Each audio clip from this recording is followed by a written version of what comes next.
तारीख पे तारीख, तारीख पे तारीख, तारीख पे तारीख मिलती रही है माय लॉर्ड, लेकिन अब तक नहीं मिल रहा है महावितरण के बच्चों को इंसाफ नहीं मिल रहा है तो सिर्फ तारीख. येस मुलांनो, जे सनी भाई म्हणतायत, सनी देवल जे म्हणतायत, सध्या तीच कंडिशन आहे प्रत्येक महावितरणच्या स्टुडंटचा जो प्रिपरेशन करत आहे महावितरण ज्युनियर अकाउंट असिस्टंटच्या एक्झाम साठी. प्रत्येकाची सिच्युएशन हीच आहे आणि सोबत असं पण वाटतंय मनात आता माझी सटकली, काय करायची या सिच्युएशन मध्ये. स्टुडंट्स आतापर्यंत जेवढ्या पण अपडेट दिलेले आहे महावितरणने ते सर्व अपडेट आपण कन्सिडर करणार आहोत.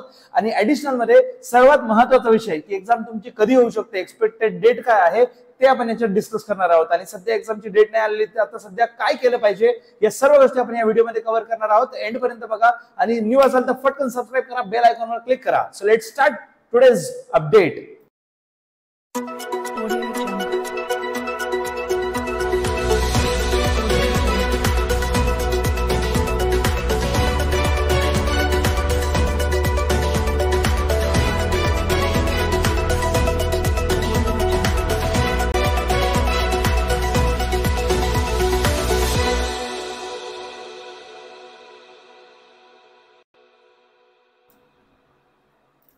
नमस्कार, मी रिपोर्टर CAK सर. आज एक महत्त्वाचा विषय घेऊन तुमच्यासोबत जुळलेलो आहे. महावितरणच्या परीक्षेची तयारी करणाऱ्या मुलांची जी मनस्थिती आहे त्याला डेफिनेटली सांभाळायचं आहे. आपण त्याच्याविषयी बोलूया.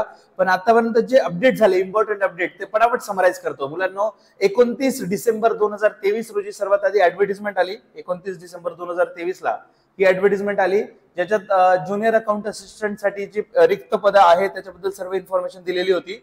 आणि ती जाहिरात प्रसिद्ध झाल्यानंतर सांगितलं गेलं होतं की एक्झाम फॉर्मची डेट लवकरच येईल.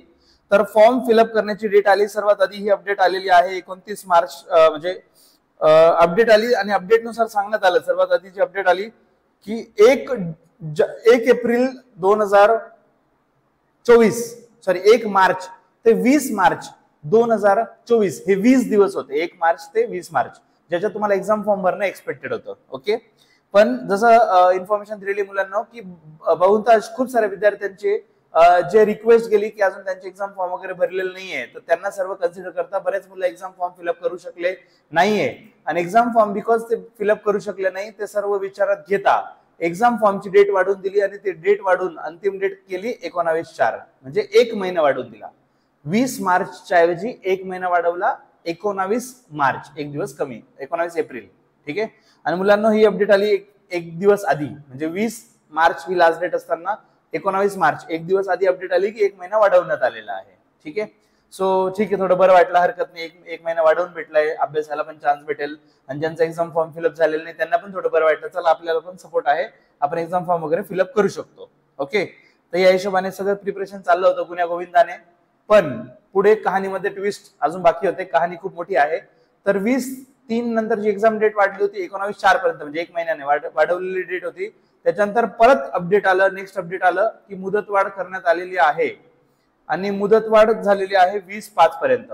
20/5 येस, 20 मे 2024 पर्यंत एक्झाम डेट वाढवून एक्झाम फॉर्म फिलअप करण्याची डेट वाढवण्यात आली. ओके, आणि मुलांना कंडिशन ज्या 29 डिसेंबरला जी ऍडव्हर्टाइजमेंट जी जाहिरात आलेली होती त्याच्यात ज्या टर्म्स अँड कंडिशन्स आहेत त्या सर्व ऍप्लिकेबल आहे. म्हणजे फॉर एक्झाम्पल एक कंडिशन जसं ग्रॅज्युएशन कम्प्लीट पाहिजे तर 29 डिसेंबर 2023 लाच ग्रॅज्युएशन कम्प्लीट पाहिजे. आता हे डेट वाढल्यामुळे बऱ्याच मुलांचे क्वेश्चन येत आहे की सर आता आम्ही ग्रॅज्युएशनची एक्झाम दिली, आमचा पण रिझल्ट आता काही दिवसात लागून जाईल, तर आम्ही पण याला इलिजिबल आहोत का? सो आन्सर इज नो, तुम्ही याला इलिजिबल नाहीये. ठीक आहे.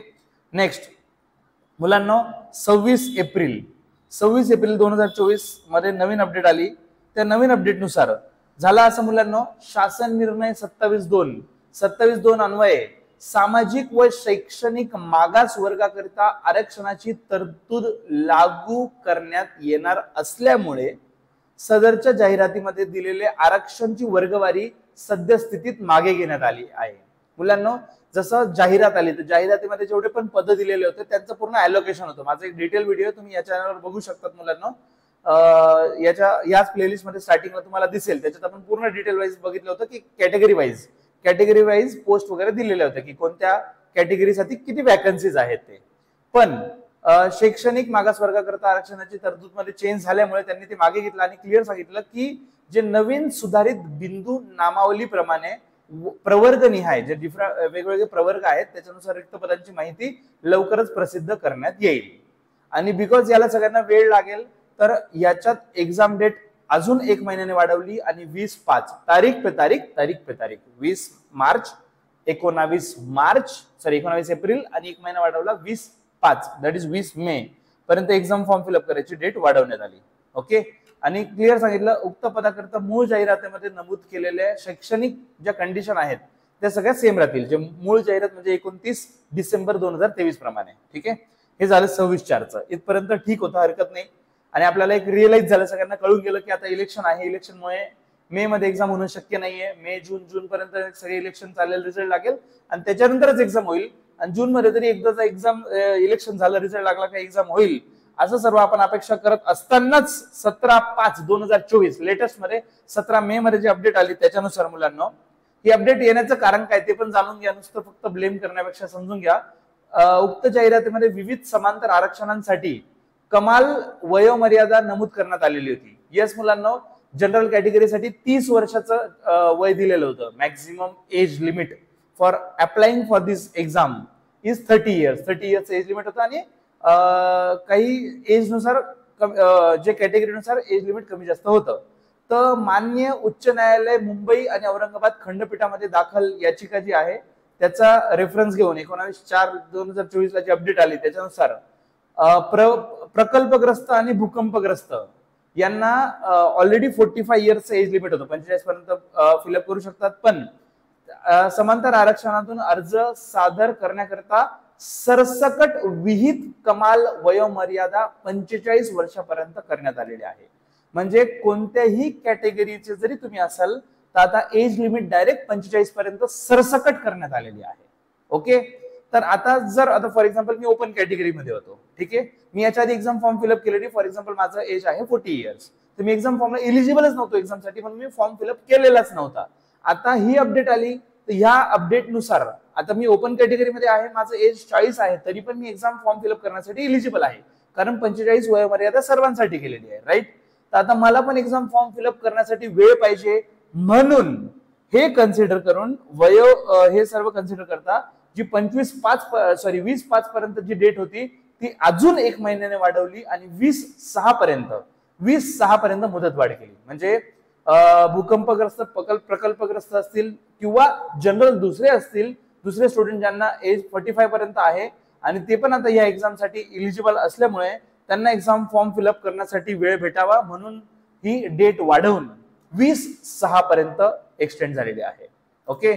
सो 20 मे पर्यंत डेट वाढलेली आहे. सो हे सगळं अपडेट झालं आतापर्यंत आणि तुम्हाला रिझन सहित सांगितलं की कोणती अपडेट झाली, डेट वाढली तर त्याचं कारण काय होतं. हे सर्व झालं 20 मे पर्यंत. आता एक्झाम फॉर्म फिलअप करण्याची डेट वाढलेली आहे. आता सर एक्झाम कधी होऊ शकते, तुम्हाला काय वाटतं मुलांना? पहिली गोष्ट एकदम क्लिअरली सांगतो, हा फक्त एक अंदाज आहे, माझं ऑफिशियल काही कनेक्शन नाही, काही वशिला काही सेटिंग बिटिंग काही प्रकार नाहीये. जस्ट माझं हे मत आहे, जर 20/6 पर्यंत एक्झाम फॉर्म फिलअप असेल, आता याच्या पुढे डेट एक्सटेंड होणार नाही असं एक्सपेक्ट करून मी सांगतोय की जुलै एंड मध्ये तुमची एक्झाम राहणार. ओके. म्हणजे जस्ट 40 दिवस मी ऍड करतोय. कशात? 20 last date, exam form fill up करायची लास्ट डेट काय आहे? 20 जून. तर तिथून 30 ते 40 दिवसाचं जर 45 डेज जरी आपण ऍड केले तर आपण समजूया जुलै एंड मध्ये, जुलैच्या एंड मध्ये तुम्हाला तुमची एक्झाम राहण्याचे चान्सेस जोरदार आहेत. ठीक आहे. सर ह्या अपडेट आल्यामुळे खरं सांगून असं डिमोटिवेट होऊन जातं, असं वाटतं सर स्टडी करायचं का नाही करायचं, म्हणजे आपण एवढी मेहनत करतो आणि मध्येच माहित पडतं की आता एक्झाम लेट झालेली आहे. मुलांना दिस इज चॅलेंज फॉर यू. हाच मोठा चॅलेंज आहे. हीच वेळ सांभाळणारे खूप कमी स्टुडंट असतात आणि तेच पुढे जातात आणि बाकीचे मागे राहतात. आता हे सगळं सायकोलॉजिकल प्रेशर, डेट वाढणार आहे त्याच्यामुळे प्रॉब्लेम सगळ्यांना आहे मुलांना, समस्या सगळ्यांची सेम आहे, पण त्याचं फेस करण्याचा ऍटिट्यूड तुमचा काय आहे दॅट डिफाईन्स यू. मुलांना हा विचार करा की आपल्याकडे डेट आता वेळ वाढलेली आहे, आता प्रिपरेशन कसं करूया. फॉर एक्झाम्पल ज्यांनी आतापर्यंत क्लासेस वगैरे केलेली, प्रिपरेशन केलेली नाही, अजून सुद्धा तुम्ही महाभारत बॅच सुद्धा जॉईन करू शकता KKCA ची. आपल्या डिस्क्रिप्शन बॉक्समध्ये तुम्हाला सगळी इन्फॉर्मेशन दिलेली आहे मुलांना. KKCA चा जो ऍप डाउनलोड करू शकता, तुम्हाला पूर्ण इन्फॉर्मेशन भेटून जाईल आणि शुभम सरांचा नंबर पण डिस्क्रिप्शन बॉक्समध्ये दिलेला आहे, तुम्ही कॉल करून विचारू शकता. सो महाभारत बॅच असेल, रामबाण बॅच असेल, टेस्ट सिरीज असेल, सगळ्या गोष्टींचा उपभोग घ्या. आणि समजा तुम्हाला वाटतं नाहीच जॉईन करायचं आहे, ऍटलीस्ट युट्यूबवर जेवढं कंटेंट भेटतं ते डेफिनेटली घ्या. तुम्ही महाराष्ट्रात कोणतेही टीचर तुम्हाला ज्यांचं टीचिंग चांगलं वाटत असेल तिथून नॉलेज घ्या. पण मुलांना बिकॉज डेट वाढत आहे तर exam form day to day वाढणार आहेत आणि एक्झाम फॉर्म वाढल्यामुळे कॉम्पिटिशन वाढणार आहे आणि कॉम्पिटिशन मध्ये जर खरंच तुम्हाला ऍक्च्युली सिरियसली, शब्द परत बोल्ड इटालिक अंडरलाईन परत सांगतो, सिरियसली खरंच जर तुम्हाला ही पोस्ट हवी असेल, खरंच पोस्ट हवी असेल तर उलट बूस्ट व्हा आणि हा विचार करा की ही वेळ तुमच्यासाठी भेटलेली आहे, त्याचं कसं चीज करायचं, जसं तुम्ही आतापर्यंत स्टडी केला होता तो कसा वाढवायचा, जास्तीत जास्त बुक कसे रेफर करायचे, कोणतंही मटेरियल कोणतंही बुक उचला तुम्ही, गुगलवरनं क्वेश्चन काढा, कुठूनही क्वेश्चन काढा, जास्तीत जास्त प्रॅक्टिस करा, जास्तीत जास्त प्रॅक्टिसनेच तुम्हाला परफेक्शन येईल. So wish you all the best for this. आणि मुलांनो याच्या व्यतिरिक्त काही तुमचे क्वेश्चन असतील तर चॅट बॉक्स कमेंट बॉक्स मध्ये तुम्ही तुमचे क्वेश्चन टाकू शकता.